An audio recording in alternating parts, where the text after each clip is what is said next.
Assalamualaikum warahmatullahi wabarakatuh. Bismillahirrahmanirrahim. Alhamdulillahi rabbil alamin. Salatu wassalamu ala asyrafil anbiya'i wal mursalin Sayyidina Maulana Muhammadin wa ala alihi wa ashabihi ajma'in.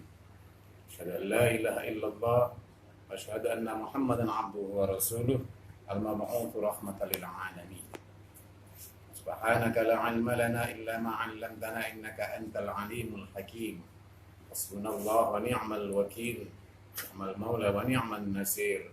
La haula wa la quwwata illa billahil aliyyil azim. Qala Allah ta'ala fil Qur'anil Karim, a'udzu billahi minasy syaithanir rajim. Bismillahirrahmanirrahim. Ya ayyuhalladzina amanu kutiba 'alaikumus shiyam kama kutiba 'alal ladzina min qablikum la'allakum tattaqun. Wa qala Allah ta'ala fi hadits qudsi, Ya Musa, innahu lan yalqani 'abdi fi hadiril qiyamah illa fatashtu 'amma fi yadihi ilal wari'ina fa inni astahyihim wa ujilluhum wa udkhiluhumul jannata bighairi hisab. Rawahu al-Hakim. Sadaqallah wa sadaqa Rasulullah sallallahu alaihi wasallam. Kaum muslimin dan muslimat, shaimun dan shaimat yang dirahmati Allah Subhanahu wa taala. Alhamdulillah, hari ini kita sudah memasuki hari keempat Ramadan 1441 Hijriah.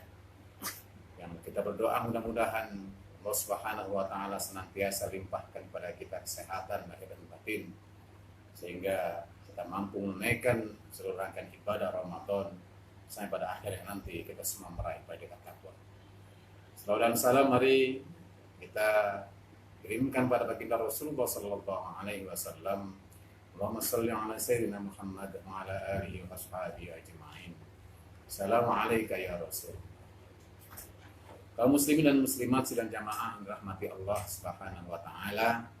Apapun judul kita kali ini, kuliah Ramadan kita kali ini berkaitan dengan Ramadan mendidik pribadi wara. Kaum muslimin wal muslimat yang dirahmati Allah Subhanahu wa taala.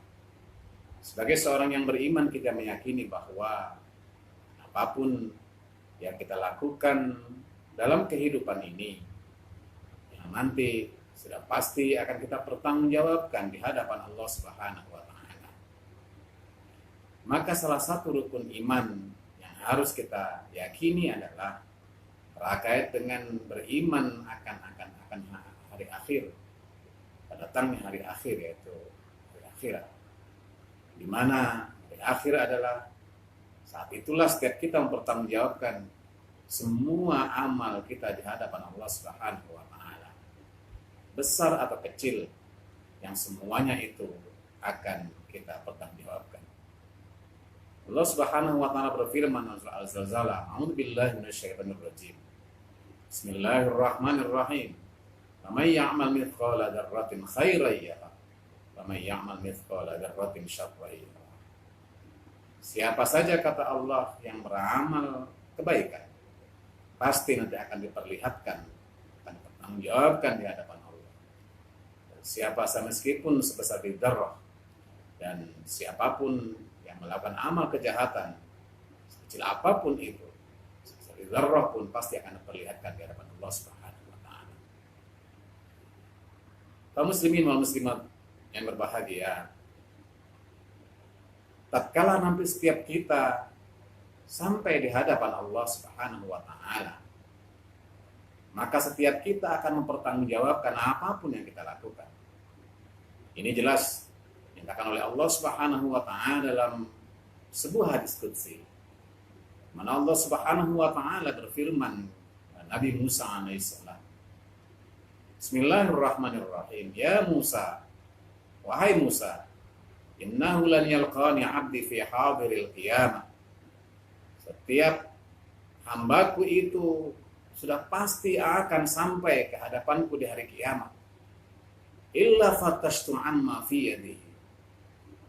Maka setiap hambaku yang sampai ke hadapanku itu pasti akan aku periksa amalnya.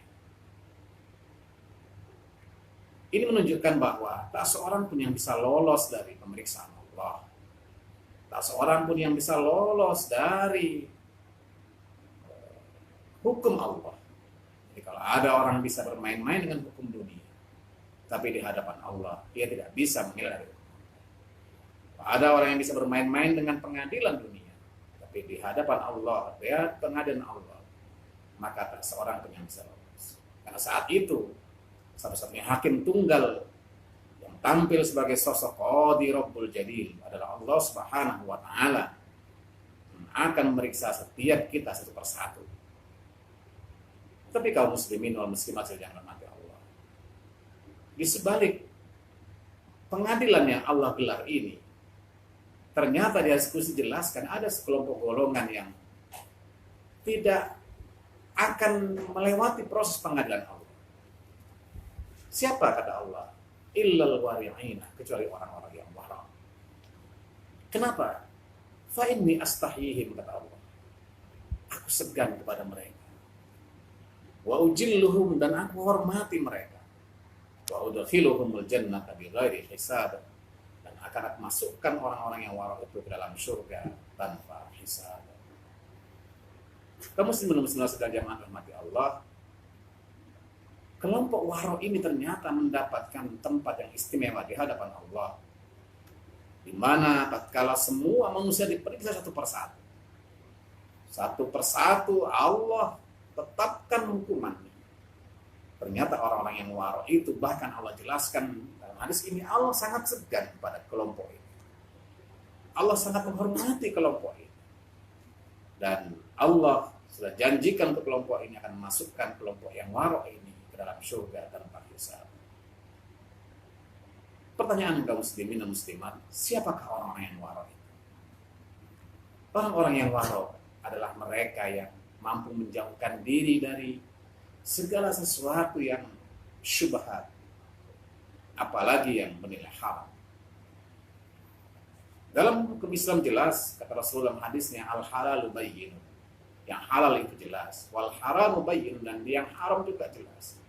Wa bainahuma umur mutasyabih, dan di antara kedua itu ada hal yang disebut dengan mustasyabihat, yang syubhat, yang kalau ijtihad Umar bin Khattab adalah hendaklah kita tinggalkan segala sesuatu yang bainal haram wal halal, bainal, antara yang halal, yang haram dengan yang halal. Kenapa? Karena kecenderungan yang tidak jelas statusnya ini lebih dekat kepada yang haram. Ini bentuk kehati-hatian Umar bin Khattab radhiyallahu anhu. Dan di kalangan para ulama kita juga sepakat bahwa ketika kita mendapati sesuatu yang tidak jelas hukumnya, tidak jelas statusnya, atau bahkan menimbulkan keraguan dalam hati kita, kata Rasulullah, da'ma yuribuka ila ma la yuribu, tinggalkan yang meragukan kepada sesuatu yang tidak meragukan. Kenapa? Fa inna sidqa tuma'ninah, karena sesungguhnya kebenaran atau kejujuran itu adalah akan menenangkan. Jika kita meninggalkan sesuatu yang syubhat itu akan menjadikan kita orang-orang yang jujur, sehingga dampaknya adalah akan menenangkan kita semua. Kaum muslimin sedang jamaah dalam hati Allah Subhanahu wa Ta'ala. Karena itu sungguh istimewa posisi orang yang waro di hadapan Allah. Dan tentu dalam kaitan dengan puasa yang hari ini kita laksanakan sudah yang keempat. Apa kaitan puasa dengan pembentukan pribadi yang waro? Ternyata orang-orang yang puasa, kaum muslimin sedang rahmati Allah, tatkala datang perintah puasa, mana Allah Subhanahu wa Ta'ala mewajibkan kepada kita orang-orang beriman. A'udzubillahi minasyaitonir rajim. Ya ayyuhalladzina amanu kutiba alaikumusiyam kama kutiba 'alal ladzina min qablikum la'allakum tattaqun.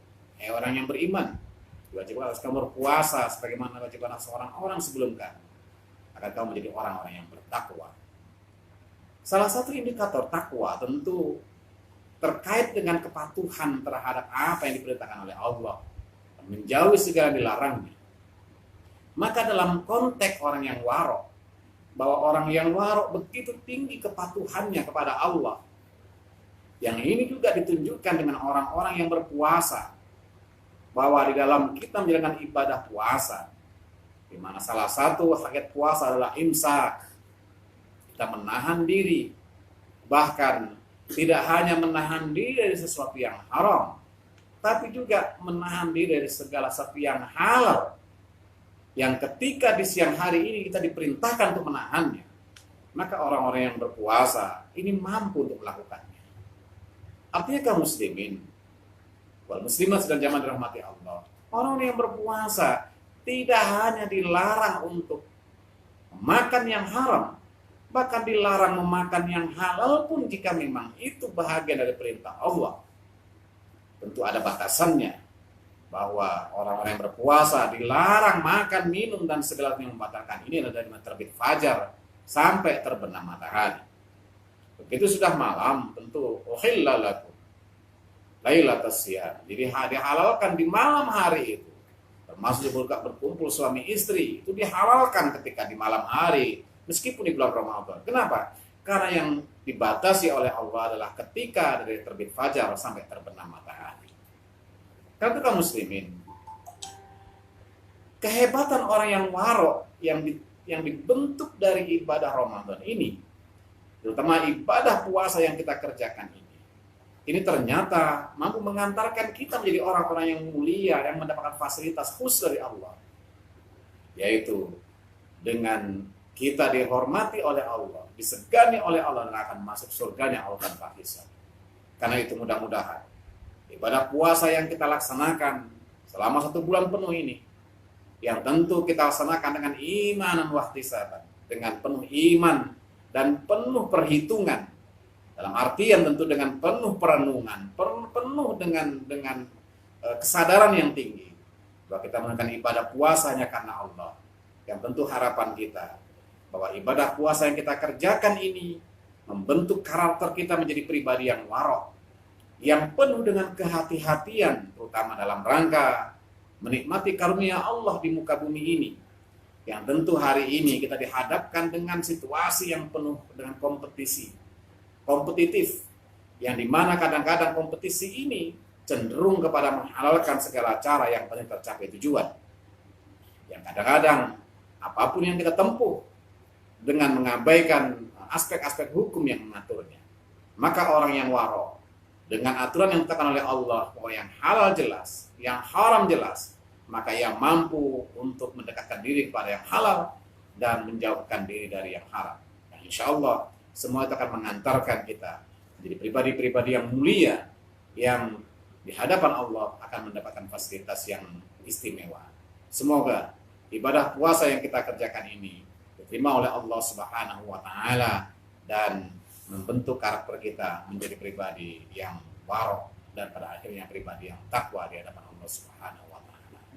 Barakallahu wa iyyakum ajma'in. Wallahu muwaffiq ila aqwamit thoriq. Assalamualaikum warahmatullahi wabarakatuh.